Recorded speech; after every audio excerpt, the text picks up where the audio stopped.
aujourd'hui notre webinaire sur l'entretien d'embauche avec nos conseils pour réussir. Le contenu, il y a beaucoup de contenu, hein, donc on va essayer de répondre à un maximum aussi, de questions que vous aviez. On a déjà relevé, la plupart des questions, donc ne vous inquiétez pas, ça viendra soit au fur et à mesure du webinaire où je vais les inclure quand je vous fais la présentation, soit à la fin où on aura justement cette partie, disponible pour pouvoir répondre à vos questions avec, les conseils. D'accord? Donc, là, Laure, elle peut un peu quand même présenter, qui est Wyness, hein, pour ceux qui n'ont pas encore, connu notre cabinet et puis, notre équipe, hein. Donc Laure, déjà. Voilà, ça c'est moi. Mmh. Donc, du coup, oui, donc, on est Lilan et moi ce soir pour vous accompagner dans ce webinaire. Donc moi-même, je suis consultante pour, l'entreprise Wyness. J'interviens notamment, dans les programmes d'outplacement, d'accompagnement en transition de carrière, spécialement sur les thématiques de LinkedIn, comment utiliser LinkedIn pour la recherche d'emploi. Et j'ai aussi ma propre entreprise à côté qui s'appelle Joli Mind, donc spécialisée dans la communication digitale. Et évidemment, la spécialiste que vous attendez tous et toutes ce soir, c'est Bernadette, Lilan. hein, c'est ça? Lilan, donc qui est, psychologue FSP, coach carrière, donc, recruteuse, pour, Wyness justement. Donc elle voit vraiment, des centaines de candidats, tous les mois. Elle a des entretiens, elle fait aussi des bilans de compétences. Enfin, elle a vraiment la casquette entière, dans ce domaine des RH. Donc ça sera évidemment très intéressant et très utile pour répondre à toutes vos questions. Et également, en plus de son rôle de consultante pour Wyness, elle a son propre cabinet qui s'appelle LL Conseil. Vous pouvez, retrouver nos entreprises sur les réseaux sociaux, sur Google, et cetera. On est un peu partout, hein, Laure. Voilà, on essaye. Voilà. Donc concernant Wyness, donc Wyness, c'est une entreprise, spécialisée dans le recrutement fixe, temporaire, dans les métiers, dont un grand panel de métiers d'ailleurs, hein. Vous pouvez, d'ailleurs sur les réseaux sociaux voir, on poste très régulièrement des offres d'emploi pour ceux d'entre vous en recherche. Mais on fait aussi du coaching, justement, coaching professionnel, transition de carrière, des programmes d'outplacement, hein, de l'externalisation des ressources humaines, recrutement sur site, et cetera.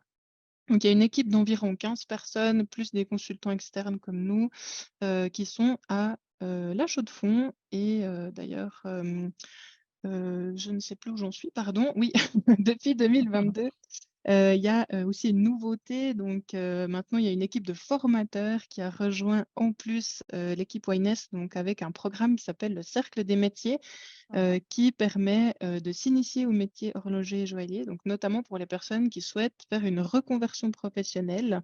Il y a vraiment des opportunités incroyables via ce programme, donc je vous encourage à aller voir, sur le site de Wyness, le Cercle des métiers, si ça vous intéresse, si une reconversion professionnelle vous intéresse. Depuis cette année, justement, on a lancé ce format des webinaires. Et Lilan a développé toute une série de formations pour les particuliers, en individuel ou en groupe, sur les techniques de recherche d'emploi. Donc pour ça aussi, suivez les réseaux, regardez le site pour suivre ce qui est annoncé à ce niveau-là. Et il y aura aussi beaucoup de nouveautés pour 2024, donc restez connectés. C'est une entreprise qui bouge, hein, notre, Oui. fondateur, monsieur Yann Benoît, qui n'est pas sur notre liste de l'équipe du jour, mais qui certainement, nous écoutera de loin. Voilà. Alors, merci beaucoup Laure. Donc, on rentre directement dans le programme, vu que le temps nous est compté. Au programme aujourd'hui et selon aussi votre, demande déjà d'introduire pour que vous puissiez être conscient de qu'est-ce que c'est, un entretien de recrutement, à quoi ça sert. On va parler aussi de cette fameuse, première impression. Je vous parlerai de manière générale de la préparation à l'entretien, en lien aussi avec les conseils, pour les entretiens à distance qui se font de plus en plus.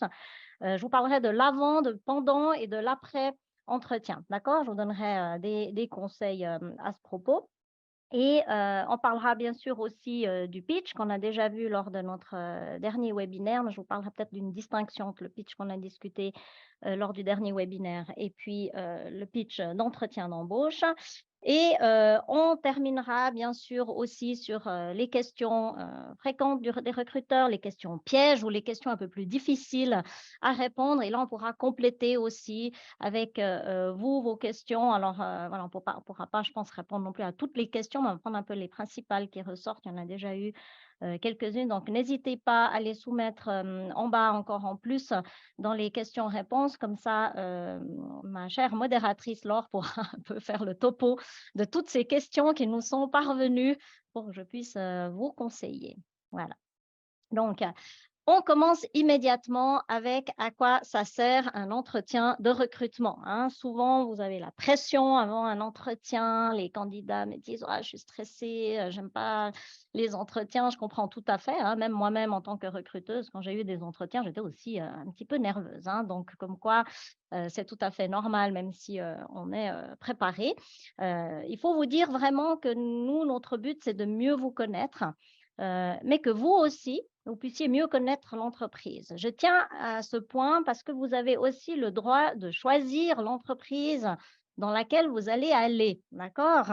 Alors, c'est clair que si vous êtes en fin de droit au chômage, qu'il vous faut absolument un job, vous aurez peut-être moins l'occasion de faire la fine bouche, puis vous serez obligé d'accepter certains postes qui vous conviennent moins. Mais sinon, c'est vraiment un échange entre les recruteurs et le candidat pour pouvoir vérifier si les compétences professionnelles et sociales elles sont en adéquation avec le poste, mais aussi que vous puissiez être en adéquation avec les valeurs de l'entreprise. D'accord? Ça m'est arrivé quand même assez souvent qu'après un entretien, un candidat me dise: «Ah, ben finalement, non, moi, je n'ai plus trop envie de continuer le processus de recrutement». Donc, il faut vraiment vous dire que c'est un échange entre vous pour obtenir des informations des 2 côtés et pour pouvoir prendre une décision des 2 côtés, d'accord? Même si on vous évalue, quelque part, vous avez aussi votre mot à dire, d'accord?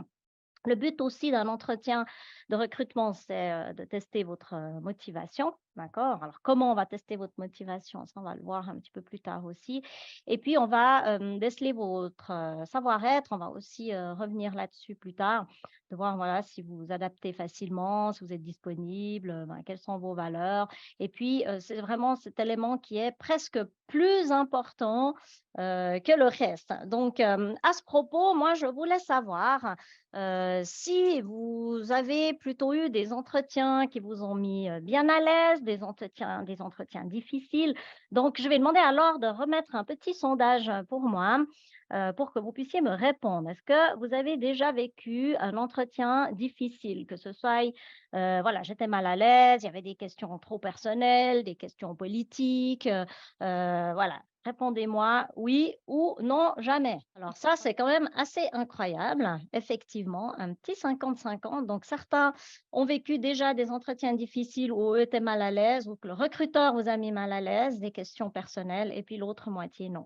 Alors, bah, c'est très bien, parce que ça me permet de vous parler de quelque chose, c'est que les entreprises qui font 100 ou 150 recrutements par année, forcément, ils sont un peu plus habitués à faire des entretiens et ils savent qu'il faudrait vous mettre à l'aise pour pouvoir, récolter le meilleur résultat. Mais on sait aussi qu'il y a des entreprises, des petites, entreprises où le patron, par exemple, engage, 1 fois tous les 3 4 ans et ben, il va pas être toujours adéquat non plus, hein, s'il ne sait pas comment mener un entretien et il peut vous poser des questions qui sont un petit peu trop, personnelles, hein, et vous ne serez pas à l'aise d'y répondre, d'accord? Donc ça, c'est, assez fréquent. Moi, je voulais vous donner, une petite anecdote, je vais un peu vous donner des anecdotes de terrain, hein, pendant notre webinaire. C'est vrai que moi, j'ai connu, un de mes tout premiers recruteurs qui m'avait posé une question qui m'avait mis très, très mal à l'aise. Du reste, s'il nous regarde en replay, je sais qu'il est pas dans la liste, mais s'il nous regarde en replay, je lui fais un coucou parce que quand même ça m'a marqué, hein.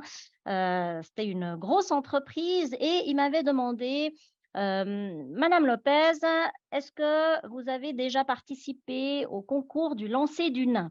Alors peut-être que vous ne me voyez pas, hein, je mesure qu'un petit mètre 42, donc à travers l'écran, vous ne voyez pas, mais il m'avait demandé si j'avais déjà participé au concours du lancer du nain. Alors, pour vous dire, je ne savais pas trop Faudrait quoi presque répondre. dire le nom de l'entreprise, là. Non, non, non, non. Voilà, il se reconnaîtra tout seul. Mais en tout cas, ça met un peu mal à l'aise sur le moment. Selon votre degré de confiance en vous, vous répondez pas la même chose, hein. Moi, j'ai pas répondu la même chose il y a 25 ans en arrière que ce que j'aurais répondu aujourd'hui, d'accord? Mais parfois, il y a une raison, hein, de mettre mal à l'aise. Parfois pas. Il faut le dire, parfois, il y a quand même des personnes qui sont pas très adéquates, mais parfois, il y a une raison quand même. Et la raison ici, c'était que c'était une entreprise où les gens se tutoyaient, se charriaient pas mal et puis, ils savaient que j'allais avoir certainement un commentaire sur ma taille. Donc ils voulaient savoir si j'étais capable de supporter ce type de commentaire parce que si déjà à l'entretien d'embauche, j'étais froissée et ben, ce ne serait pas une entreprise qui me correspond. Tout ça pour vous dire que, c'est important de pouvoir vous sentir aussi bien dans l'entreprise. Donc c'est aussi un indicateur pour vous que de vous dire: «Bon, ben, voilà, là, je parle au RH qui va être, mon responsable direct. Est-ce que je vais pouvoir travailler avec?» D'accord? Donc ne vous laissez pas déstabiliser par ce type de questions et puis les questions personnelles, hein, si on vous demande, par exemple, aux femmes: est-ce que vous voulez un enfant l'année prochaine?» Bah, c'est à vous de voir, hein. Ils n'ont pas le droit de vous poser cette question. Maintenant, si vous voulez y répondre, c'est vous qui décidez, d'accord? Mais ça, je voulais le mettre parce qu'un bon recruteur, il est censé vous mettre à l'aise et pas vous déstabiliser. Mais ça arrive parfois pour certains postes où on le fait pour pouvoir évaluer certaines compétences, hein. Ça peut être, voilà, est-ce que vous adaptez? Est-ce que vous arrivez à gérer votre stress? Au niveau de la gestion des émotions, comment ça se passe? Donc il y a plusieurs techniques sur le terrain que parfois des recruteurs utilisent. Je pense de moins en moins aujourd'hui parce qu'on a un petit peu peur, aussi par rapport à certaines formes de commentaires. Je ne pense pas que cette question serait bienvenue aujourd'hui, 25 ans après. Ça a passé il y a 25 ans. Moi, ce que je voulais vous dire là, c'est que si vous avez décroché un entretien, c'est que vous avez passé déjà la première sélection, d'accord? Donc pas de panique, le poste, il est à votre portée, hein. On a vu cette première phase avec Laure, hein, du CV, du dossier de candidature. Une fois que ce dossier, il est passé et que vous êtes convoqué en entretien, c'est que déjà, il y a un intérêt quelque part, d'accord? Quand on vous sélectionne, c'est que c'est pas pour rien, d'accord? Donc maintenant, il faut, préparer pour pouvoir, convaincre et puis augmenter votre, chance, d'être prêt et puis d'avoir le poste, d'accord?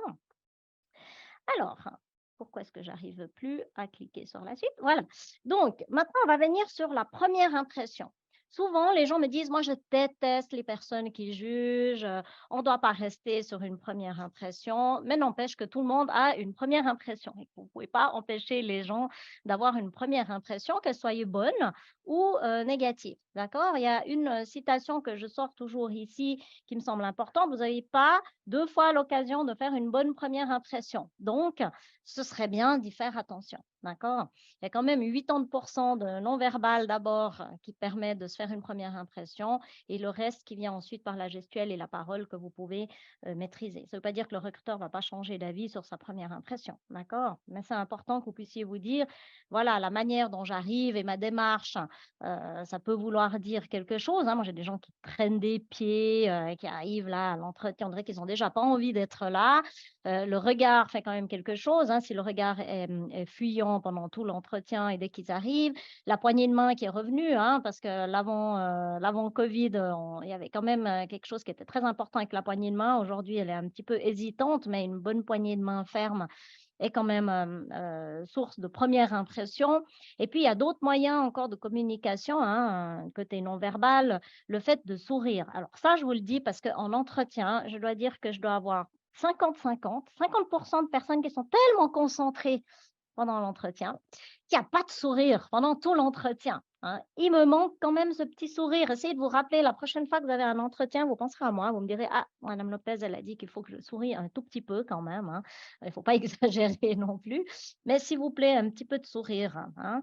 Le haussement d'épaule, croiser les bras, la manière de s'asseoir et puis, jouer avec le stylo, tout ça, c'est des choses qui en disent déjà long et puis la tenue vestimentaire également. Alors petite, aparté, hein, pour ceux qui nous suivent déjà sur les réseaux sociaux, on fait des petites capsules vidéo, hein, avec mes collègues pour les entretiens d'embauche et puis aussi, on a une petite capsule vidéo sur la tenue vestimentaire parfaite, hein.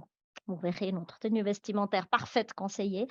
Mais pour les personnes qui ont besoin aussi de venir nous voir pour avoir des conseils sur la tenue vestimentaire, on a aussi cette prestation de possible. Mais en tout cas, pour ma part, dans la première impression, je me dis, voilà, est-ce qu'elle a l'air d'avoir confiance en elle ou pas? Est-ce qu'elle a l'air motivée ou pas? Est-ce qu'elle a l'air hautaine, sympathique, méfiante, timide? Voilà, tout ça, c'est des choses qu'on se dit déjà à la première impression et c'est dans les 10-15 premières secondes. D'accord? Donc, si vous pouvez y prêter un minimum attention, faites-le. Alors, la préparation à l'entretien. On a ce fameux pitch où on dit toujours préparez-vous à votre pitch. Qu'est-ce que c'était le pitch? On y reviendra tout à l'heure sur une autre slide, mais il faut que vous puissiez savoir parler de vous, de votre parcours, de qui vous êtes. J'ai aussi mis tout ce qui est de la relaxation, des respirations profondes, de la cohérence cardiaque. Il y a des personnes qui ont besoin de se mettre en condition avant l'entretien, même quelques jours avant. Donc, n'hésitez pas, si ça marche, ces techniques, il faut les utiliser. Ensuite, il faut aussi relativiser la situation. D'accord? Si vous mettez trop de pression avant l'entretien, eh bien, forcément que ce sera encore plus difficile, hein. Il y a aussi le dernier point, tester la visualisation positive la veille et le matin de l'entretien. Si vous vous dites, je vais rater mon entretien, j'arrive pas, je suis nulle, je ne vais pas répondre aux questions, ben, ça ne va pas vous aider. Donc ça, c'est quand même un état d'esprit à avoir, de pouvoir se dire, bon, ben là, j'ai préparé, donc je suis prêt avec mon fil rouge, puis on verra ce que ça va donner à l'entretien, d'accord? Vu que vous ne savez pas sur qui vous allez tomber. Et justement, sur qui vous allez tomber, bien savoir qui est votre public. Ça, c'est une donnée très importante. Ce n'est pas la même chose si vous avez rendez-vous avec les ressources humaines internes de l'entreprise, si vous avez rendez-vous avec un cabinet de recrutement comme nous, Wines, si vous avez rendez-vous avec le responsable de l'équipe directement, avec la direction, avec un collègue, ce n'est pas le même public et on ne se prépare pas la même chose à un entretien d'embauche selon qui on voit. D'accord? Donc ça, je vous conseille d'être prêt également. Deuxième partie de ce qu'il faut préparer avant l'entretien. Être prêt en cas de contact téléphonique. Pourquoi je vous dis ça? C'est que parfois, on vous convoque à un entretien, mais ça m'arrive de téléphoner avant à la personne, soit parce que j'ai une question sur le CV, soit parce que j'ai une question sur le salaire. D'accord? Parfois, j'ai des budgets qui me sont donnés par les entreprises à ne pas dépasser. Donc, pour pouvoir faire mon tri de dossiers, les dossiers que je trouve déjà intéressants, hein, il faut le dire, je m'arrête déjà sur ceux-là, il m'arrive de leur demander quelles sont les prétentions salariales de la personne. Et là, je vais demander de nouveau un petit sondage alors pour que je puisse me rendre compte. Est-ce que vous êtes déjà retrouvé en mauvaise posture à la question des prétentions salariales? Oui, je ne sais jamais quoi répondre. Oui, mais j'ai réussi à rebondir. Ou bien non, je suis toujours préparée. Dites-moi un petit peu comment vous êtes face à cette question sur les prétentions salariales.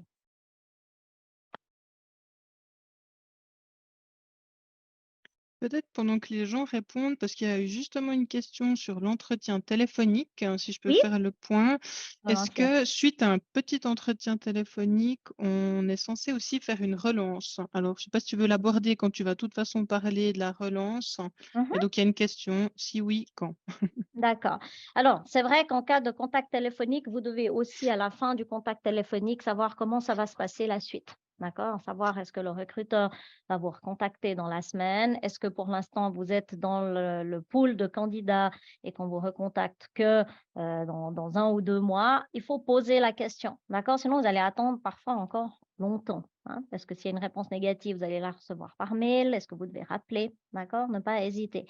Et la relance peut se faire, hein, si vous n'avez pas de nouvelles, mais pas dans les jours qui suivent. C'est encore beaucoup trop court pour le faire. OK, Voilà, merci. alors, je ne sais pas si tu as une Alors, je réponse par partage les rapport au résultats. sondage. Ah, il y a quand même soit des gens qui ne savent pas quoi répondre, des personnes qui arrivent à rebondir et puis des gens qui ne savent pas encore comment répondre. C'est un peu mitigé, hein? Il y a un petit peu de tout, hein, ici. Il y a un petit peu de tout. Alors, je vais profiter peut-être de vous donner déjà les premiers conseils pour la question du salaire, vu qu'on y est. D'accord? Comme ça, on n'attend pas toujours la fin pour avoir tous les conseils. La question du salaire. En tant que coach, je vois que les gens sont souvent un peu coincés en tant que recruteuse également. Donc, la première chose que je vous conseille ici, c'est de savoir quel est votre minimum. D'accord? Il faut savoir jusqu'où vous êtes prêt à descendre aussi, parce que ça ne sert à rien de mentir et d'inventer que vous serez d'accord de négocier si vous n'êtes pas prêt à aller plus bas qu'un certain montant. D'accord? Ensuite, ce qu'il faut faire, c'est de faire des recherches préalables. C'est-à-dire que ce qui serait bien, c'est que vous fassiez une enquête salariale pour savoir quelle est la fourchette de salaire typique dans votre domaine. D'accord? Donc ça, vous pouvez soit obtenir des informations par le biais des associations professionnelles faîtières, par le biais de collègues qui travaillent déjà dans le même secteur que vous et qui sont d'accord de partager aussi leur salaire. D'accord? Il faut vous informer sur ce que vous valez sur le marché du travail à votre instant T. D'accord? Parce que souvent, les gens ne le font pas. Ça m'arrive même en recrutement d'avoir des gens qui me demandent tellement peu dans leurs prétentions salariales que je me permets de leur dire qu'ils valent plus que ça sur le marché. D'accord? Après, il y a aussi l'inverse, hein. Il y a aussi des montants très, très hauts où je leur dis: «Ah là, ça ne va pas être possible» quand je les ai au téléphone. Donc, il y a des personnes qui sont prêtes à négocier, mais si vous me demandez 180 000 par année et puis que vous me dites: «Je suis prêt à descendre à 100 000 par année», moi, je ne vais pas trop vous croire. D'accord? Parce qu'il y a quand même une sacrée différence. Donc, il faut savoir argumenter là-dessus. Ensuite, ce qu'il faut aussi répondre pour cette question, c'est de parler en salaire brut, pas 13, ou alors en salaire annuel brut. D'accord? Ça, c'est important parce que parfois les gens me donnent des salaires qui sont fois 12 en net. D'accord? Donc, faire très, très attention à ça aussi. Ensuite, vous pouvez aussi stratégiquement donner une fourchette. Hein, si vous ne voulez pas y répondre tout de suite, vous pouvez donner une fourchette. Alors, la fourchette, elle peut être votre propre fourchette. D'accord? Elle peut être en lien avec le dernier salaire que vous avez eu. D'accord? Ou alors, parce qu'il y a des personnes aussi qui ont été payées plus il y a quelques années et moins aujourd'hui. Donc, elles ne vont pas donner leur dernier salaire. Et là, elles vont donner une fourchette pour dire, voilà, moi, durant mon parcours, j'ai eu un salaire qui était convenable pour moi et qui est valable par rapport à ce que je vaux de temps à temps. Et puis, je suis prêt à discuter selon les conditions. D'accord? Après, il faut être au clair que quand il y a une grille salariale, vous n'allez pas pouvoir négocier grand-chose. Hein? D'accord? Donc, quand il y a des grilles, par exemple, les grilles salariales de l'État de Vaud ou dans d'autres institutions où il y a des grilles, ça ne sert pas à grand-chose de négocier. D'accord? Par contre, vous pouvez dire est-ce que vous avez une grille salariale? N'hésitez pas à poser la question. D'accord? Où est-ce que vous évaluez alors du coup mes prétentions salariales par rapport à votre grille? Ça, vous pouvez hein, poser la question. D'accord? Donc là, voilà un petit peu en gros les conseils pour répondre à cette question du salaire, mais il faut être prêt. Dès que vous commencez à faire des postulations, il faut que vous soyez prêt avec cette question parce que les gens s'attendent à cette question en entretien, alors que parfois on la pose déjà par téléphone. D'accord? Donc là, à faire attention et surtout ne pas répondre au téléphone n'importe où. D'accord? C'est des gens qui me répondent dans des lieux où c'est pas très approprié, donc il vaut mieux dire que vous allez rappeler la personne. D'accord? Mais ça, c'est important. Collectez des informations sur l'entreprise, soyez au clair sur vos postulations. Ça aussi, je le dis parce que parfois, il m'arrive de téléphoner à des personnes, ils ne savent pas qui on est, ils ne savent pas ce que c'est cette postulation. Et bah, moi, je ne peux pas vous répondre sur qu'est-ce que c'est les autres postulations que vous avez eues par rapport à celles que vous avez fait chez nous. Donc moi, j'aimerais bien que vous soyez au clair sur vos postulations, que vous soyez au clair sur les postes dont vous postulez et puis que vous sachiez que ben, chez Ynest, vous avez postulé à tel ou tel endroit. Je vous conseille vraiment de garder vos postulations, que ce soit la lettre de motivation, le CV individualisé pour l'entreprise et puis aussi notre annonce si vous l'avez. D'accord? Ça, c'est important. Avant l'entretien, ce qu'il faut aussi faire, ça peut être de repérer les lieux et organiser le temps des transports. Ça sert à rien de me dire: «Ah, j'avais pas prévu avant, ça m'a pris, 30 minutes de plus que ce que j'envisageais». Ça va pas. Ça, c'est vraiment des choses que vous pouvez prévoir. Préparer la tenue vestimentaire aussi, pas réfléchir à ça le matin même. Relire, toute la liste de questions d'entretien puis savoir parler de soi. Alors, il y en a beaucoup, hein, sur internet, hein, de listes de questions, de préparation d'entretien. Ce serait bien que vous puissiez, en avoir une. Nous, on en soumet, hein, quand on a les gens en coaching aussi, mais c'est quelque chose qui est dynamique, hein, vu qu'on a toujours des questions très différentes. Préparer une liste de questions à poser en fin d'entretien. Ça aussi, je sais que c'est une question qui nous est, venue. je crois, c'est juste, hein. Alors oui, cette question est venue aussi de savoir, ben, comment est-ce qu'on répond aux questions, en fin d'entretien. Alors je vais peut-être déjà l'aborder, maintenant, hein, plus on a déjà donné des conseils avant, mieux ce sera pour vous. Donc comment répondre à cette question? Est-ce que vous avez des questions? On vous demande toujours ça à la fin, hein. Donc si vous dites non, vous êtes déjà un petit peu, on va dire, vous avez l'air moins motivé, d'accord?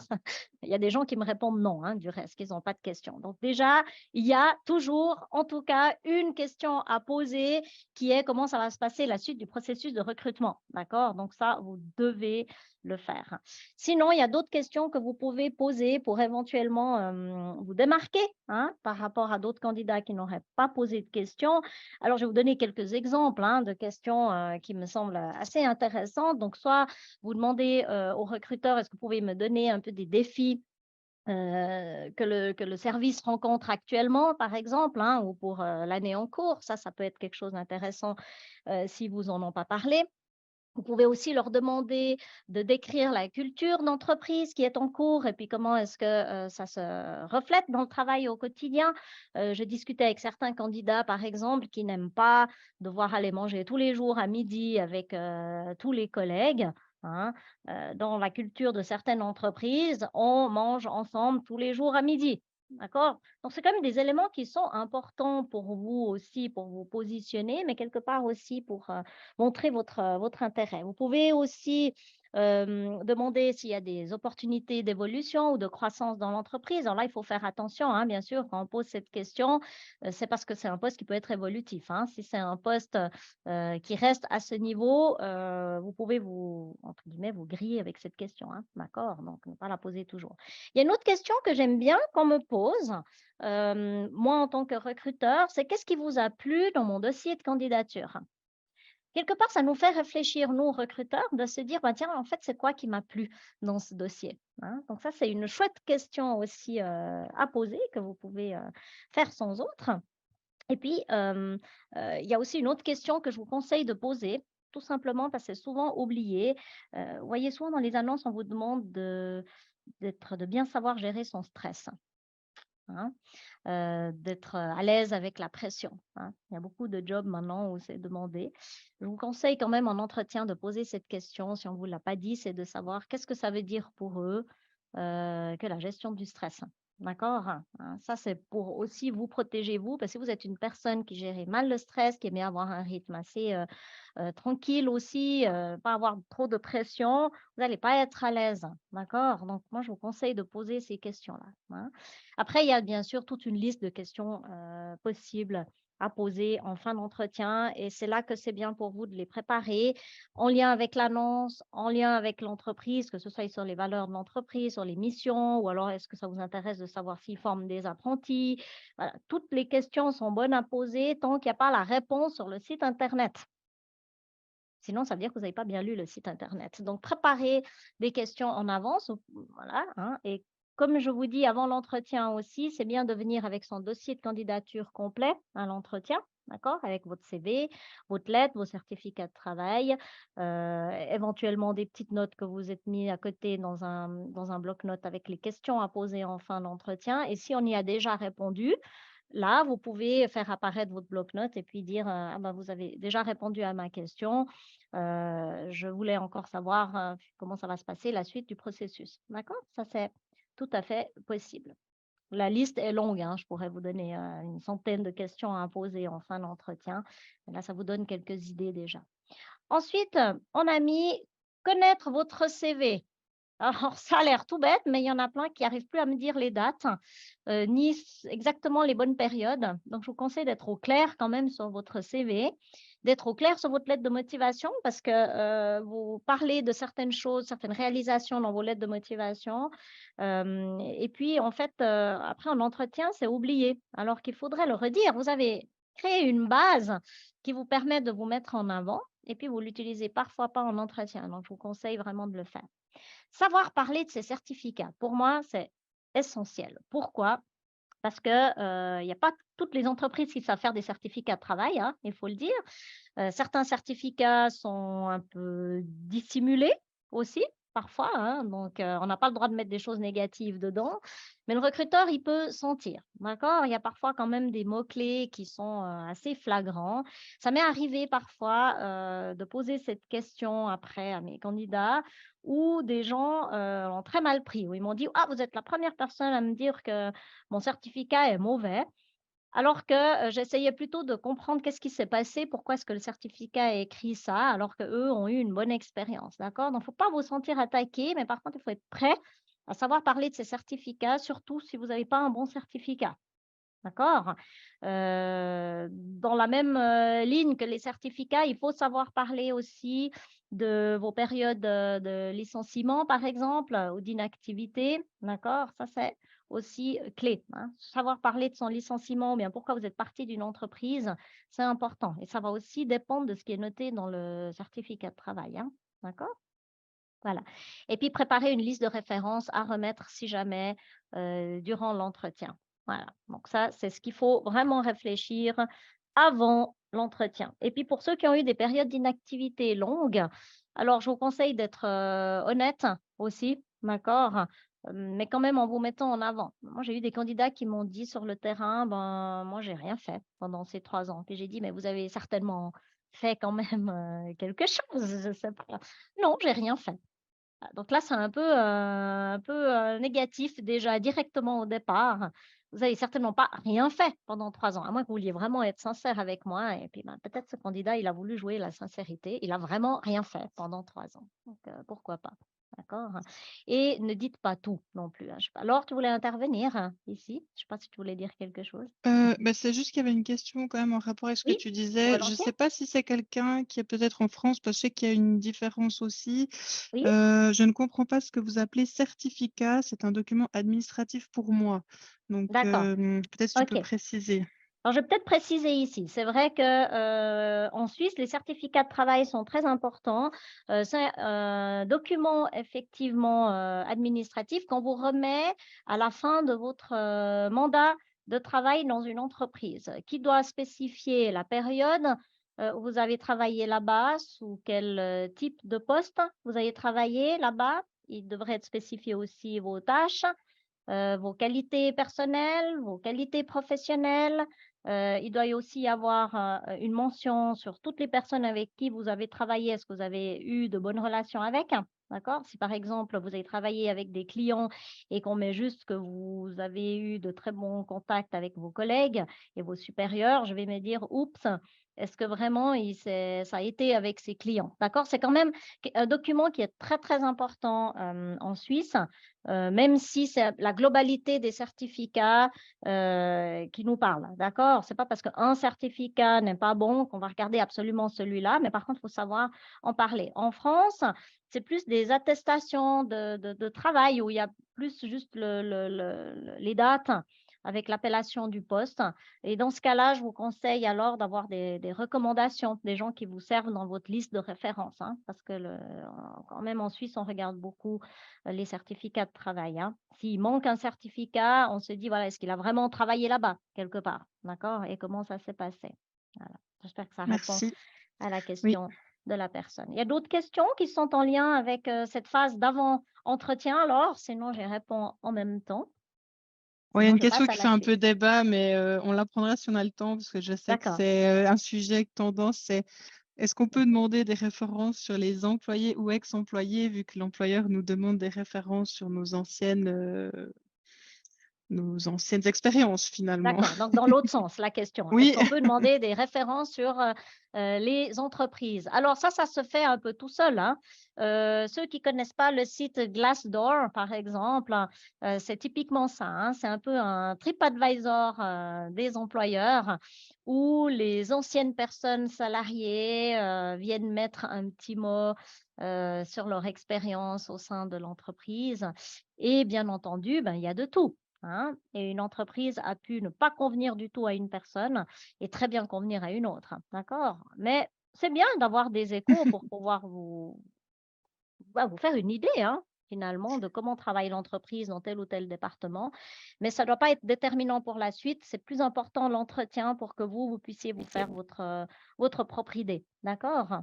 Mais par exemple, Vous sur ai Glassdoor, oui, il y a ça qui se fait.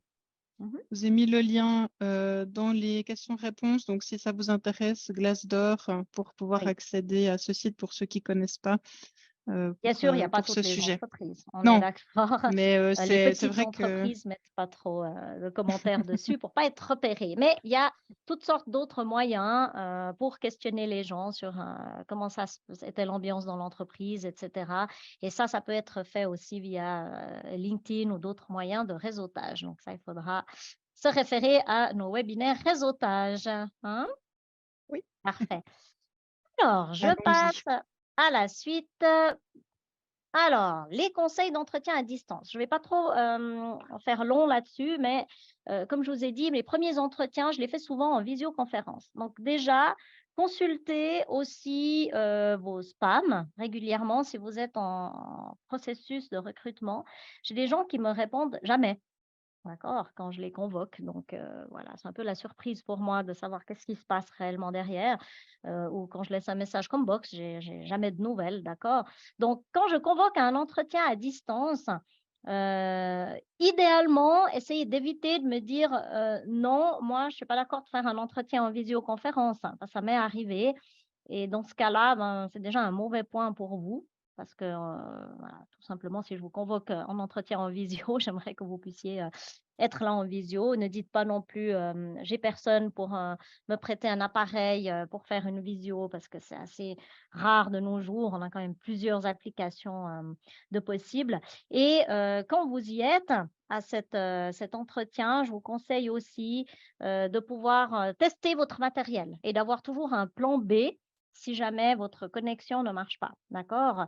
Faites aussi attention au lieu où vous allez, faire votre, connexion pour l'entretien. J'ai vu des gens un peu partout, en camping, voilà. Bah, il faut faire un petit peu attention quand même. C'est pas que ça me dérange une personne qui soit dans la voiture, mais alors avertissez-moi que vous pouvez pas être malheureusement ailleurs que dans la voiture et c'est OK pour moi, d'accord? Parce que parfois c'est un petit peu surprenant au camping, des gens qui disent, bonjour à la personne en passant. Enfin voilà, c'est un peu particulier quand même pour un entretien, formel. Le fond d'écran est aussi très important. Je vous conseille de tester ça avant. J'ai toutes sortes de fonds d'écran. J'ai eu, des personnes dans des vaisseaux spatials, j'ai des personnes, avec, des fonds où je ne comprends pas trop le lien avec le poste. Donc faites quand même attention d'avoir un fond, assez neutre idéalement, sinon il faut flouter votre fond et si vous ne savez pas le faire, demandez à quelqu'un de vous montrer. Une fois que vous savez faire, ce sera tout facile. D'accord? Les applications que vous avez d'ouvert sur votre ordinateur, fermez-les avant l'entretien. Ça m'arrive de voir plusieurs choses en arrière-plan quand je demande tout d'un coup de partager un certificat de travail ou autre. Du reste, il faut savoir partager votre écran aussi, d'accord? Pour pouvoir, montrer si jamais votre, CV, votre, lettre ou des certificats. Et ce sera mieux pour moi que de voir toutes les applications qui sont derrière, surtout si vous avez, ChatGPT qui vous aide derrière pour répondre à mes questions d'entretien, ce serait bien de le fermer avant, d'accord? Ce que je voulais aussi dire par rapport à ça, beaucoup de personnes n'ont pas l'annonce pendant l'entretien. Ça, c'est assez surprenant du reste pour moi. Je pense que le 90 des personnes que j'ai en entretien de recrutement en visioconférence n'ont pas l'annonce à côté.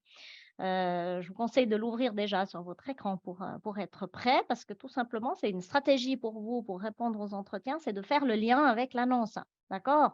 Si on vous demande certaines compétences dans l'annonce ou certaines, qualités personnelles, bah, j'aimerais bien les retrouver dans l'entretien et que vous me l'expliquiez, d'accord? Donc important pour vous, de vous préparer à ça. Toute l'attitude non verbale, on en a déjà discuté tout à l'heure, mais la ponctualité est aussi importante sur les entretiens en visio. Le plus long que j'ai attendu, je crois que c'était 50 minutes, mais je pense que j'ai été un petit peu trop patiente, parce que la prochaine fois, je ne l'attends plus. Donc voilà, soyez aussi ponctuels sur internet et si vous n'arrivez pas à vous connecter, il faut téléphoner au recruteur, hein, d'accord? Voilà. Ensuite, je voulais parler des différents types d'entretiens à distance que vous pouvez avoir avant un entretien en présentiel. Donc, comme je vous ai dit, le téléphone. Il y a la vidéo différée qui existe, par exemple, à l'État. Il y a de plus en plus d'endroits qui demandent des vidéos différées. Ça veut dire qu'on vous envoie un lien, vous devez cliquer dessus et vous êtes enregistré en direct avec une question qui est la même pour tous les candidats. Et vous avez, par exemple, 2 minutes pour vous présenter. D'accord? Donc ça, C'est assez sportif, il faut être prêt, hein, d'accord? Mais ça existe, ça permet de faire un tri déjà pour les recruteurs, c'est la vidéo différée. Messagerie, donc voilà, ça vous arrive aussi que les personnes vous écrivent par WhatsApp, par SMS, ou autre, donc soyez prêts. Et puis on a les assessments. Alors Laure, est-ce que tu peux m'enclencher le sondage assessment que je Oui. vois ici des personnes, si elles ont déjà passé un assessment? Ah d'accord, donc il y a un petit peu tout et il y a aussi le quoi, hein, parce qu'on en parlait tout à l'heure avec, Laure, qu'est-ce que c'est un assessment? Donc ça, il y a de plus en plus, dans divers postes, hein, d'accord? Un assessment, c'est tout simplement une méthode qui nous permet d'évaluer les compétences d'un candidat, par le biais de plusieurs manières. Ça peut être par le biais de tests, on peut réunir par exemple les 3 derniers candidats qui restent et puis leur mettre, un projet à travailler les 3 ensemble et puis nous, on va les observer.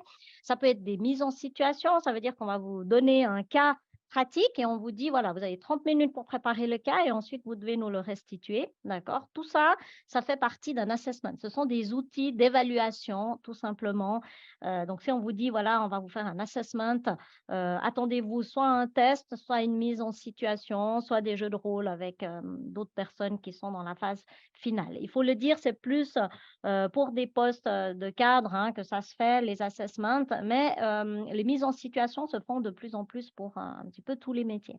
D'accord? Donc Voilà 34% ont déjà et passé un assessment, ouais. l'assessment. C'est quand même déjà pas mal, hein, effectivement. Alors, je vais un petit peu passer sur ces slides parce que, je vois qu'on est déjà à Mmh. 18h47 et il y a encore beaucoup, beaucoup de choses, mais c'est un petit peu moins important, pour vous cette partie, donc je vais un petit peu avancer. Je viens juste sur le pitch, donc comme je vous ai dit, le but, c'est de savoir parler de soi et puis, de le faire de manière assez, concise et percutante, d'accord? Donc ça veut dire que si vous vous étalez sur tout votre CV de A à Z, alors que le recruteur, il a déjà votre CV, c'est pas ça qu'on attend. Donc quand on vous dit: «Parlez-moi de vous, dites-moi qui vous êtes, faites-moi un résumé de votre parcours», idéalement, il faudrait le préparer comme on l'a présenté dans le webinaire du pitch qui est en replay, donc n'hésitez pas à regarder un petit peu ces grands points pour, savoir vous présenter, pour savoir vous mettre en avant et la différence entre le pitch de réseautage social et le pitch d'entretien, c'est que, le pitch d'entretien, il est vraiment ciblé sur l'annonce dont vous postulez. Donc vous allez mettre en avant les réalisations, votre expertise qui a un lien avec l'annonce, hein, d'accord? C'est ça la différence. Alors qu'un pitch social, vous pouvez partir un petit peu sur du contenu, qui est un petit peu plus large, on peut dire, d'accord? Voilà.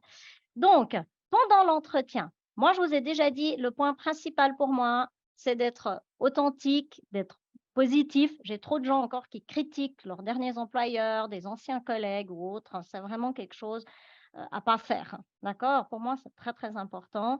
Et puis, savoir aussi parler de soi. J'ai encore trop de personnes qui me disent: «Ah, je sais pas», hein, comme par exemple: «Parlez-moi de vos réussites». «Ah, je sais pas trop, si j'ai réussi déjà quelque chose», des gens qui ont l'air tellement pas sûrs d'eux ou pas prêts à postuler que finalement, la motivation, elle se sent pas. Donc moi, pendant l'entretien, ce que je vous conseille, c'est vraiment, d'être authentique, mais surtout de donner des exemples précis. D'accord? Pourquoi est-ce que je dis donner des exemples précis? C'est parce que les personnes me répondent de manière un petit peu vague parfois, d'accord? C'est comme quand je demande: «Voilà, vous aimez mieux travailler seul ou en équipe?» «Ah ben, de manière générale, je pense que, dans une entreprise, c'est toujours bien de, savoir travailler seul, puis aussi en équipe». Ça, c'est un peu la réponse bateau, hein, comme j'ai dit. Et quand j'ai dit qu'il faut donner une réponse précise avec un exemple précis, c'est déjà donner un exemple réel de votre expérience, hein, d'accord? Du moment où vous donnez une expérience réelle de votre parcours, ce sera jamais faux et ça fait tout de suite plus personnalisé, d'accord? Donc vous allez dire: «Voilà, il y a telle expérience où j'aimais bien travailler seul et telle expérience où j'aimais bien travailler en équipe. C'est pourquoi je suis capable de travailler autant seul qu'en équipe», d'accord? Mais vous me donnez un exemple précis. D'accord?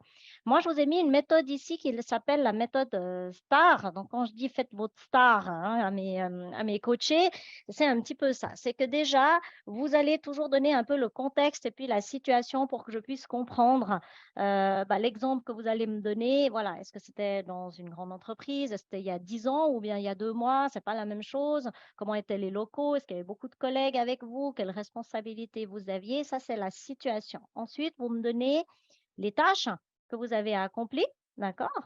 Et puis les actions que vous avez réalisées, d'accord? Et après, il me manque la partie souvent de résultats.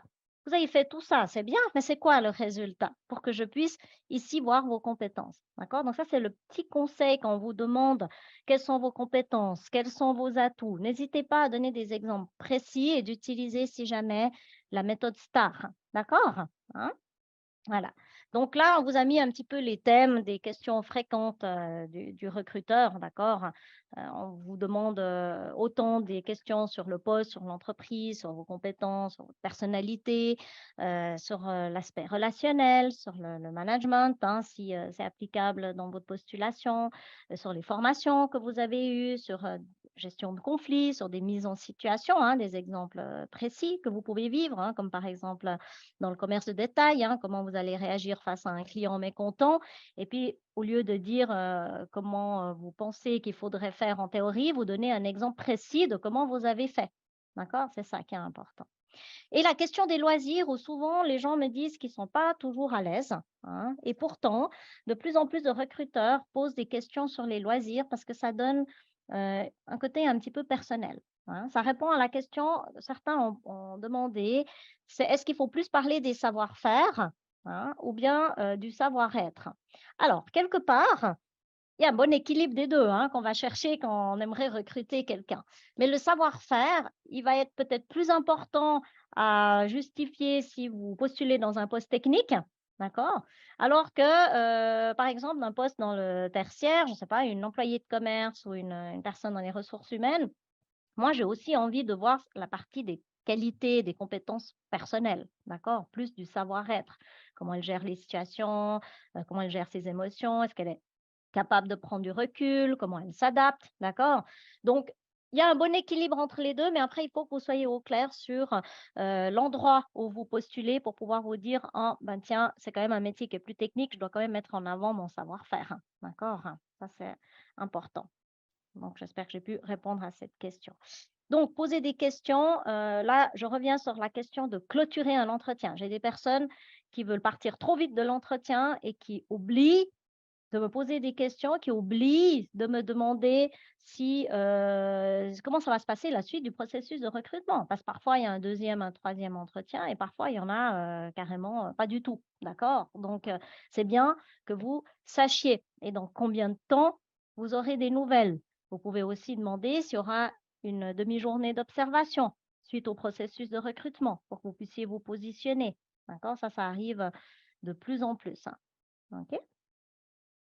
Donc, il faut aussi vous préparer pour les phases 2 et 3 des processus de recrutement quand, il y en a plus et c'est plutôt à ce moment-là qu'on commence à discuter, des thèmes comme, le salaire, des thèmes comme les conditions de travail, s'il y a du télétravail, ou pas, est-ce que, la LPP, voilà, tout ça, c'est plus des questions que vous allez demander dans les phases 2 et 3 du processus de recrutement plutôt qu'au tout début. D'accord? Il ne faut pas commencer à imposer et puis à dire tout de suite: «Bon, bah, moi, j'aimerais 3 jours de télétravail sur 4. Voilà, je ne vous conseille pas. Mais il y en a qui le font, donc c'est pour ça que je le mentionne. Après l'entretien, ça, on me demande assez souvent: «Est-ce qu'il faut faire un mail sous 48 heures comme c'est toujours conseillé?» Alors souvent, on vous dit: «Si vous êtes intéressé, faites-moi un mail», d'accord? Et justement, on vous dit: «Si vous êtes intéressé». D'accord? Donc, en principe, les gens qui font un mail sous 48 heures, c'est les personnes qui sont réellement intéressées par le poste. Les autres, ils vont pas forcément le faire, d'accord? Ça arrive que vous postuliez à des endroits où vous n'avez pas tellement, envie de prendre le poste. Je vous conseille aussi de faire une auto-évaluation des questions que vous avez eues et comment vous y avez répondu. Ça vous sert pour vous préparer pour les entretiens d'après. De vous dire: «Tiens, qu'est-ce que j'ai répondu? Est-ce que j'ai donné une réponse adéquate ou est-ce que la prochaine fois, je modifie cette réponse?» hein? C'est le moyen d'être, prêt pour les prochaines fois. D'accord? Alors, en cas de non-réponse, bien sûr que vous pouvez reprendre contact avec le recruteur. Si vous avez dit 2 semaines, puis qu'après 2 semaines et demie, 3 semaines, vous n'avez toujours pas de nouvelles, vous pouvez reprendre contact avec nous pour voir, qu'est-ce qui se passe, d'accord? Et en cas de réponse négative, demandez un feedback. Alors un feedback sur qu'est-ce qui a manqué dans votre dossier, mais également sur ce qu'ils ont bien apprécié dans votre dossier. Ça, c'est important pour la suite du processus, hein, d'accord? Alors, je sais que le temps, il est compté, hein, mais là, je sais qu'il y avait Ouais. pas mal de diverses questions que les personnes avaient encore. Je voulais d'abord répondre à une question qui était sur les 50 plus, parce que j'ai eu plusieurs questions sur les seniors. Les seniors, maintenant, c'est à partir de 45, d'accord? C'est plus les 50 seulement. Donc, moi, j'en fais partie des seniors. On m'a demandé, voilà, comment répondre en tant que senior. Donc, déjà, il faut que vous ayez confiance dans votre expertise, d'accord? À plus de 50 ans, vous avez justement cette expérience à faire valoir à une entreprise par rapport à une personne de 20 ans, OK? Si eux décident d'engager une personne de 20 ans, c'est qu'ils ne veulent pas engager quelqu'un avec cette expertise. Donc vous, quand vous avez obtenu l'entretien, votre dossier, il intéresse. Donc, mettez en avant votre expertise, vos atouts et puis que vous êtes une personne justement qui vous êtes remis à jour aussi. Ça, c'est quelque chose d'important pour éviter le préjugé de ah, il a plus de 50 ans ou plus de 45, il n'est pas bon dans les nouvelles technologies. C'est pas vrai. J'ai vu autant des gens plus jeunes qui n'étaient pas à jour avec les nouvelles technologies, mais par contre, c'est à vous de vous y mettre aussi. D'accord? Ça, c'est important de montrer que vous pouvez vous adapter au changement et puis, à ces fameuses, cultures d'entreprise qui changent, depuis, surtout si vous êtes depuis très, très longtemps au sein de la même entreprise. Mais très souvent, quand j'engage pas une personne de plus de 50 ans, c'est pas parce qu'elle a plus de 50 ans. C'est parce qu'au niveau de son savoir-être en entretien, soit elle a pas bien parlé d'elle, hein, ou elle a été très critique et très négative, donc j'ai pas envie de l'engager et c'est pas parce qu'elle a plus de 50 ans, d'accord? Donc la personne de 20 ans aurait fait la même chose. Donc ça, c'est important pour moi que vous gardiez cette confiance parce que vous avez des exemples concrets à donner de votre parcours pour pouvoir valoriser, justement, ben, pourquoi est-ce que, vous avez cette expertise? Pourquoi est-ce que vous avez cette capacité maintenant à gérer des situations qui sont plus complexes, hein, qu'un junior, quelque part? Donc voilà un petit peu pour répondre à la question des 50 plus. Alors Laure, je ne sais pas s'il y a d'autres questions qui sont revenues en récurrence parce que j'en ai plein de questions de partout. Alors, oui, je dirais que là, la question de savoir quoi répondre aux questions fréquentes, il y a eu plusieurs questions à ce sujet-là. La Mmh. question peut-être, après, si tu veux donner des exemples concrets, pourquoi souhaitez-vous Oui, quitter votre poste actuel? Peut-être oui, comment ça bien c'est répondre important. à ça? Et Oui. puis, il y avait aussi le fameux «Pourquoi vous et pas un autre?» Je ne sais pas si ça se pose encore. Exactement, oui.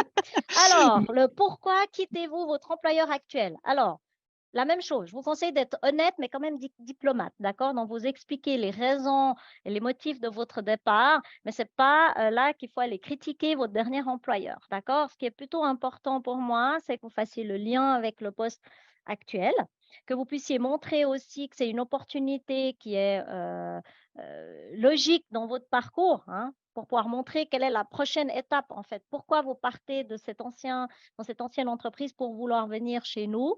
Parce qu'il y a quelque chose de logique dans cette étape. Et c'est ça que vous devez préparer pour pouvoir y répondre, hein, d'accord? Vous pouvez aussi dire que c'est pour élargir votre domaine d'expertise, ça peut être pour utiliser plus l'allemand, mais il faut être prêt pour les questions de suivi du recruteur ensuite. D'accord? Donc ça veut dire que vous préparez la base de cette question, d'accord? Les aspects professionnels de votre décision, évitez les raisons personnelles là-dedans, d'accord? À moins qu'il y en ait une, véritablement à mettre en avant. Mais sinon, c'est ça qu'il faut faire pour pouvoir expliquer pourquoi vous quittez votre employeur actuel. Donc être sincère, honnête, mais préparer des raisons positives du départ. Évitez de me dire juste: «Je cherche un nouveau challenge». C'est un peu pauvre, mais j'ai souvent cette réponse seulement. Essayez d'être un petit peu plus, approfondi dans cette, réponse, hein. D'accord? Ensuite, la question: «Pourquoi vous et pas quelqu'un d'autre?» hein? Donc ça peut être aussi: «Qu'est-ce que vous avez de plus qu'un autre candidat?» Hein, ça, c'est la question qui revient encore assez fréquemment. Quelque part, on revient sur la question de «parlez-moi de vous». Ça veut dire que, vous devez faire part de pourquoi vous êtes le candidat idéal pour le poste, c'est-à-dire vous allez parler de vos points forts, vous allez reparler de vos compétences, de vos expériences qui correspondent aux besoins de l'entreprise, d'accord? Vous allez faire un lien avec la culture d'entreprise et puis de vos valeurs, ça, c'est quelque chose d'important aussi. Mais surtout, pourquoi est-ce que vous êtes unique par rapport à un autre? D'accord? Ça veut dire que pourquoi moi, Lila Nguyen Lopez, par rapport à une autre coach, qu'est-ce que j'ai de différent? Qu'est-ce qui fait que je suis unique quelque part? Même pas d'être différent, mais juste unique. Qu'est-ce qui fait que c'est mes compétences à moi et mon expertise à moi? Ça peut être une expérience dans une entreprise internationale, ça peut être une certification particulière, ça peut être une expertise technique que vous auriez ou alors le fait que vous soyez polyglotte. Voilà, tout ça, ça peut être des choses qui vous rendent unique et qui peuvent être nécessaires pour l'entreprise et pour ça, il faut, le préparer. Ce qui est important, c'est de ne pas paraître arrogant parce que moi, il y a des gens qui m'ont dit: «C'est parce que je suis le meilleur candidat». D'accord? Donc ça, je vous conseille, d'éviter, puis éviter de Subjectif. vous étendre. Voilà, éviter de vous étendre aussi trop longuement. Après, je sais qu'il y a encore une question, Laure, qui revient souvent sur les défauts Oui, et les j'allais qualités. passer dessus, surtout pourquoi vous aimez pas quand on dit qu'on est perfectionniste apparemment. Voilà. Voilà, c'est parce que c'est une espèce de question, de réponse un peu bateau. Il y en a qui arrivent bien à l'argumenter, d'accord? Il faut le dire quand même. Et puis d'autres personnes qui se contentent juste de dire: «Je suis perfectionniste». Donc forcément, si vous dites juste: «Je suis perfectionniste», ça va pas suffire, d'accord? Moi, ce que je vous propose toujours ici, c'est de nouveau d'élaborer votre réponse. Donc ça veut dire, je peux vous donner peut-être un exemple, hein, je pourrais dire, qui va un peu dans le sens du perfectionniste. Bah, un de mes défauts, c'est que j'aime pas trop déléguer mes tâches à mes collègues parce que j'aime bien avoir le contrôle sur mes projets, pour que ce soit bien fait et puis alors là, vous allez dire: «Bon, j'ai réalisé que ça pouvait être un peu contre-productif, hein, parfois», puis vous expliquez dans quelle situation ça a été contre-productif et donc du coup, vous essayez maintenant de travailler plus efficacement en faisant un peu plus confiance à vos collègues pour pouvoir déléguer et puis là, ça vous parlez du perfectionnisme, mais sous une autre forme, voyez? Donc ça, c'est important pour moi.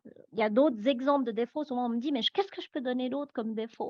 Alors soit vous pouvez dire, je sais pas moi, je suis quelqu'un d'impatient et vous donner un exemple, hein, de quand vous vous montrez impatient et qu'est-ce que ça a créé comme difficulté dans votre parcours et pourquoi vous avez changé, d'accord?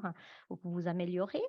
La difficulté à dire non, ça peut aussi être, une réponse. Il y a quand même beaucoup de personnes qui ont de la peine à s'affirmer, qui acceptent plein de tâches, qui n'arrivent pas à dire non, après ils se retrouvent débordés.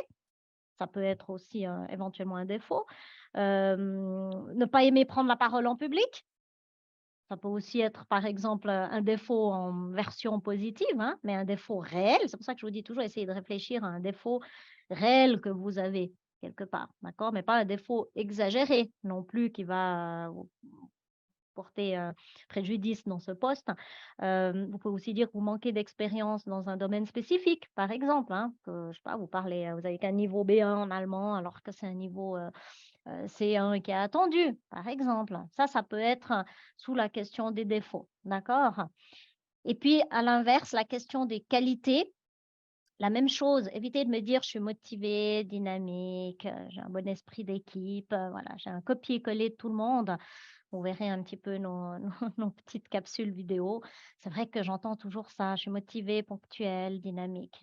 Alors je vais vous dire une chose, hein, vous avez peut-être entendu qu'il faut dire que vous êtes dynamique comme qualité et en fait, c'est pas forcément une qualité partout, hein. Je vous donne un exemple, moi je recrute, parfois pour, le domaine médical, pour, le secrétariat et puis le médecin, je me souviens qu'il m'avait dit: «Moi, j'aimerais quelqu'un de complètement opposé à vous, madame Lopez. Donc surtout pas dynamique. J'aimerais plutôt quelqu'un de calme et posé, hein, pour, pour justement recevoir les clients. Donc soyez juste vous et puis donnez des qualités qui sont vous. Si vous avez une bonne résilience, vous pouvez parler de ça. Si vous avez une bonne agilité, intellectuelle, vous pouvez parler de ça. Si vous avez une bonne capacité d'apprentissage aussi, tout est bon à dire du moment où c'est vrai, mais que c'est pas quelque chose de banal comme, je suis motivé et ponctuel parce que vous êtes censé être motivé quand vous venez en entretien, je l'espère, donc ne mettez pas forcément ça comme qualité. D'accord? Voilà, j'espère que ça a un peu répondu à ces questions. Est-ce qu'il y avait d'autres Bah, questions en je pense suspens que ce ici, qui Laure? ressort principalement, c'est de justifier et élaborer, puis pas juste, enfin, d'avoir réfléchi à pourquoi on dit Tout ça ou à fait, ça. Super. tout à fait.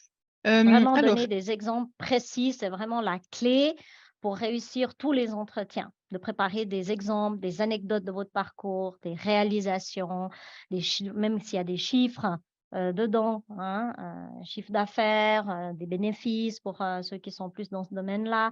Tout est bon à prendre tant qu'il y a un exemple concret de réalisation dedans. D'accord? C'est mmh, un peu ça permet un peu de conclure aussi toutes ces questions, parce que je sais que c'est 19h05 et que oui. certaines personnes vont s'en aller. Ouais, donc pourront écouter si jamais la fin du webinaire en replay. Mais voilà, j'espère qu'on a pu quand même répondre à une grande partie des questions, mais on pourra toujours Oui. refaire un autre webinaire entretien avec la suite des conseils s'il le faut. Merci beaucoup en tout cas à toutes les personnes d'être restées jusqu'à maintenant. Je dirais peut-être, il y a une question que je trouve intéressante. Je ne sais pas à quel point tu peux donner des exemples. Tu as parlé de Mhm. ta situation personnelle, mais Oui. quelles seraient les questions embarrassantes ou pièges? C'est vrai que je trouve ça intéressant, parce que Mhm. pour s'y préparer aux pires questions qu'on pourrait nous poser peut-être. Oui. Alors, il y a des questions difficiles qui ne sont pas forcément pièges, mais qui peuvent déstabiliser, comme si vous deviez partir 3 mois sur une île déserte, qu'est-ce que vous prenez avec vous? Vous avez le choix entre 3 objets. Je sais que parfois, ça déstabilise les gens, alors que la question, elle est toute banale. C'est juste pour voir qu'est-ce que vous répondez qui est important pour vous. Donc, pas de panique, d'accord? Et puis, il y a des questions qui sont plus difficiles, qui sont mais finalement, si vous en licenciez, pourquoi est-ce que ça arriverait pas chez nous? C'est une question qui est difficile à répondre quelque part. C'est pour ça que c'est important d'être au clair sur le motif du licenciement, d'être prêt à postuler aussi, parce que si vous êtes dans une phase où vous n'avez pas encore fait le deuil de votre licenciement, ça va se sentir assez rapidement en entretien, vous pouvez vous faire déstabiliser. La question de, bien sûr, la grossesse, des positions politiques aussi, c'est très délicat à répondre, d'accord? Donc, voilà. Il y a aussi la question, est-ce que vous risquez de partir de chez nous, dans combien de temps, hein? Donnez-nous un ordre d'idée. C'est pas toujours facile à répondre, hein. Ça me permet peut-être de faire le lien avec une personne qui a posé la question si elle a passé 20 ans au même endroit, hein, comment répondre? Si jamais je resterai vite, à la fin pour répondre à cette question vu que ça avait été soumis. Mais voilà quelques exemples de questions difficiles et sinon les questions de mise en situation, ça peut aussi être difficile. C'est pour ça qu'il faut être au clair sur tout ce que vous avez vécu dans votre parcours, prendre du recul sur comment vous réagissez face à telle ou telle situation qui sont en lien avec votre métier toujours, hein. D'accord? Voilà, c'est un peu le travail que je fais quand je coach, les candidats, plutôt que la facette recruteur, mais la partie coach, c'est de me dire: «Voilà, dans votre métier, c'est quoi les questions pièges qui peuvent survenir?» pour qu'on puisse s'y préparer quelque part, Mmh, hein? Que ouais, ce soit de mise en situation ou autre, ou par rapport aux failles de son parcours quelque part, hein. Voilà. super. Donc Hem, est-ce que peut-être tu veux que je réponde juste à la dernière question des 20 ans au même oui, endroit, peut-être? volontiers, oui. Donc les personnes ont souvent peur, d'être restées longtemps au sein d'une entreprise parce qu'on dirait que la personne est restée, ben, un peu figée au même endroit, qu'elle a peur du changement, qu'elle n'ose pas partir. C'est pas toujours le cas, d'accord? Donc moi, ce que je vous conseille, c'est déjà de mettre en avant, votre loyauté, votre engagement, hein, votre, fiabilité.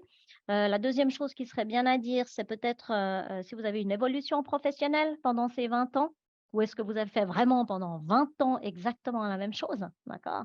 Qu'est-ce qui a changé dans ces 20 ans? C'est là que ce serait bien de savoir parler sur cette période, hein, pour pouvoir vous mettre, en avant. Donc ça peut être des éventuels projets que vous avez gérés, comment, vous avez, acquis de nouvelles compétences durant ces 20 ans, hein. Ça peut pas être la même chose entre le début et puis, après 20 ans d'expérience au même endroit. Donc ça, il faut en parler. Mettez vraiment l'accent, sur les réalisations, hein, comment vous avez contribué au succès de l'entreprise, hein, pour qu'elle soit toujours là après 20 ans quelque part, hein. Donc ça peut être, le chiffre d'affaires, la gestion d'équipe, la gestion opérationnelle sur le terrain, votre efficacité, voilà, ça peut être plusieurs choses. Et puis surtout votre capacité à vous adapter au changement dans ces 20 ans. Les personnes qui ont été là pendant 20 ans, bah, il y a la question des nouvelles technologies, il y a la capacité d'apprentissage. Est-ce que vous avez fait d'autres formations en continu entre 2? D'accord? Donc tout ça va faire oublier les 20 ans. quelque part. Donc, encore une fois, savoir parler de soi est très, très important et de son parcours. C'est un peu comme ça que je pourrais conclure notre webinaire du jour alors.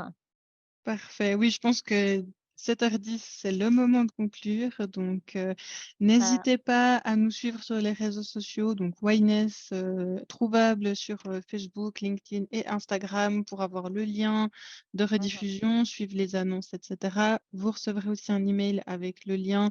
Normalement, le webinaire sera posté la semaine prochaine. mhm. Et puis voilà, aussi, vous avez l'email de Lilan dans la confirmation d'inscription de webinaire si tout d'un coup vous aviez une question Tout vraiment à fait. importante que nous n'avions pas adressée.